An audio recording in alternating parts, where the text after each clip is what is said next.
Good afternoon friends. मेरा नाम अर्चना कुमारी है। मुझे सिविल सर्विसेज एग्ज़ाम 2020 में 110वीं रैंक मिली है और इसके लिए मैं अपने पिता, बड़ी बहनें, शिक्षकगण एवं मित्रों का बहुत बहुत आभार व्यक्त करना चाहती हूँ। उनके सपोर्ट के बगैर यह जर्नी बहुत मुश्किल होती, जो आज मुझे पीछे मुड़कर देखने पर आसान लग रही है। मुझे बहुत खुशी हो रही है कि मुझे एक मौका मिला है आप एस्पिरेंट से, व्यूअर्स से कुछ बातें शेयर करने का, कुछ टिप्स शेयर करने का। तो मैं शुरुआत में ये कहना चाहूँगी कि सबसे पहले इस एग्ज़ाम की डिमांड को समझिए। आपने एक बार जब कमिटमेंट कर दिया है कि मुझे यह करना है, तो आप अपना जेन्युइन एफर्ट दीजिए।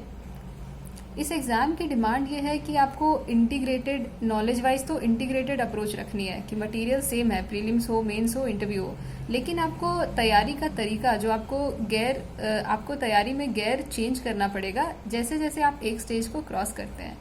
सबसे पहले प्रीलिमिनरी स्टेज पर जो रिक्वायरमेंट है वो ये है कि आप स्टैंडर्ड बुक्स को पढ़ें, समझें, लेकिन साथ ही आपका अप्रोच जो है, आपका अटेंशन जो है, थोड़ा ऑब्जेक्टिव फैक्ट्स की तरफ भी हो। जैसे ही प्रीलिम्स पास आता है तो आप टेस्ट्स लगाएं, अपने स्ट्रैटेजी को समझें कि मैं कैसे कितना स्कोर कर रहा हूँ, कितनी मेरी एक्यूरेसी है और किस तरीके से मैं कट ऑफ को पार करने की जो एक स्ट्रैटेजी है उसकी तरफ अग्रसर हो रहा हूँ।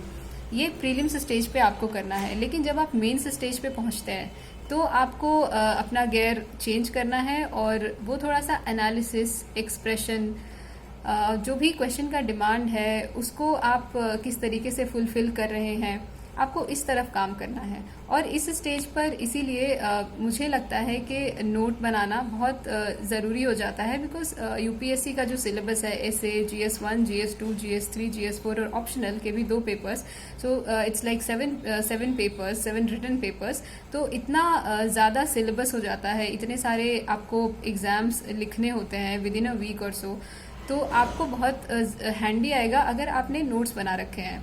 और नोट्स कैसे होने चाहिए? तो शॉर्ट हो, कॉम्प्रिहेंसिव हो, कंसाइज हो और आप उसको जल्द से जल्द एग्ज़ाम से पहले रिवाइज कर पाएँ। तो इस तरीके के नोट्स आपको बनाने हैं।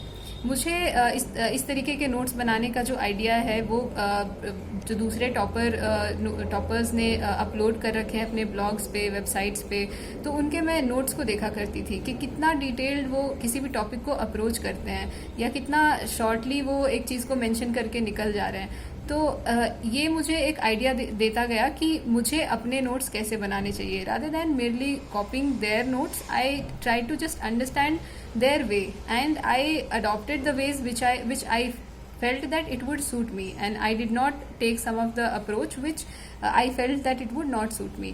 तो यह एनालिसिस और ये जो आपको मंथन है वो आपका अपना स्ट्रगल होगा, वो आपको खुद डिवाइस करना पड़ेगा कि मेरे लिए क्या काम कर रहा है, मुझे ऑनलाइन नोट्स बनाने चाहिए या हार्ड कॉपी पेन पे बनाने चाहिए, मुझे किस टॉपर के नोट्स का स्टाइल सूट कर रहा है, क्या मैं कहाँ से अडॉप्ट करूँ, यह सब आपको टाइम स्पेंड करना पड़ेगा और मंथन करना पड़ेगा।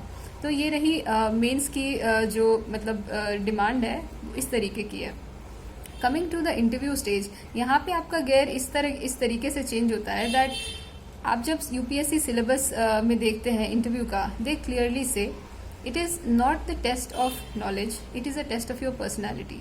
तो यहाँ पे जो मेंबर्स हैं दे आर एक्सपेक्टिंग कि आप एज ए रिस्पॉन्सिबल सिटीज़न क्या सोचते हैं देश दुनिया के मुद्दों पर और कैसे उस चीज़ को कॉन्फिडेंटली रख पाते हैं किसी भी इंटरव्यू के सामने या कहीं भी पब्लिक में। तो ये बहुत इम्पॉर्टेंट हो जाता है कि आप न्यूज़पेपर को पढ़ें, आप डिफरेंट जो राज्यसभा टीवी, बिग पिक्चर, इस तरीके के शोज़ हैं उनको देखें, उनसे समझने की कोशिश करें कि किस तरीके से जो थॉट प्रोसेस है या जो आपका ओपिनियन है किस तरीके से शेप हो रहा है। और आप ज़्यादा कोशिश करें कि आपका ओपिनियन ब्रॉड रहे, इंक्लूसिव रहे, रिस्पॉन्सिव रहे।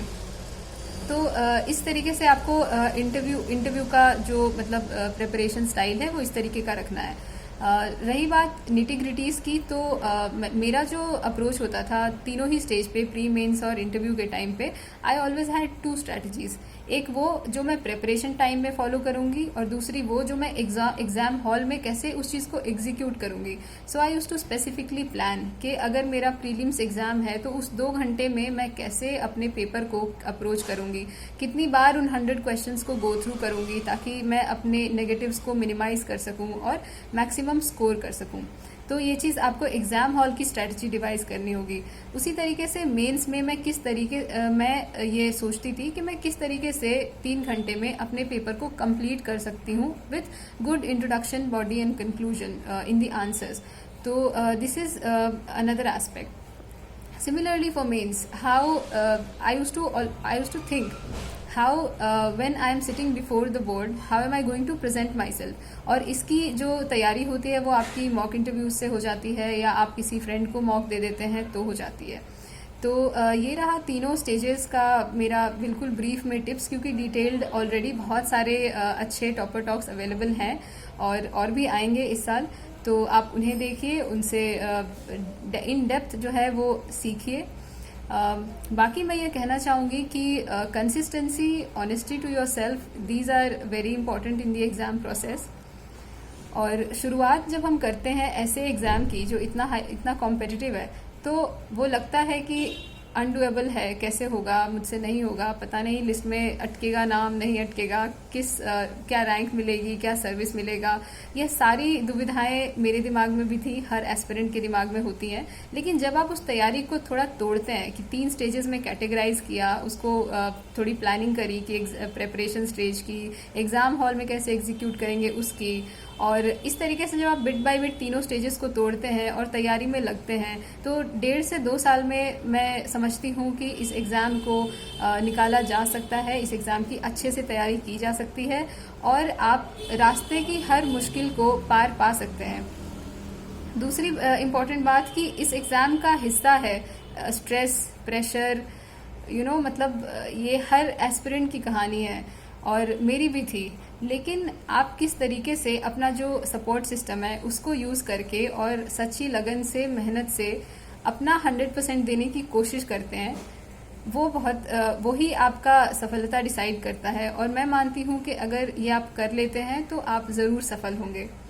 सो all the very best to all the viewers. Thank you so much.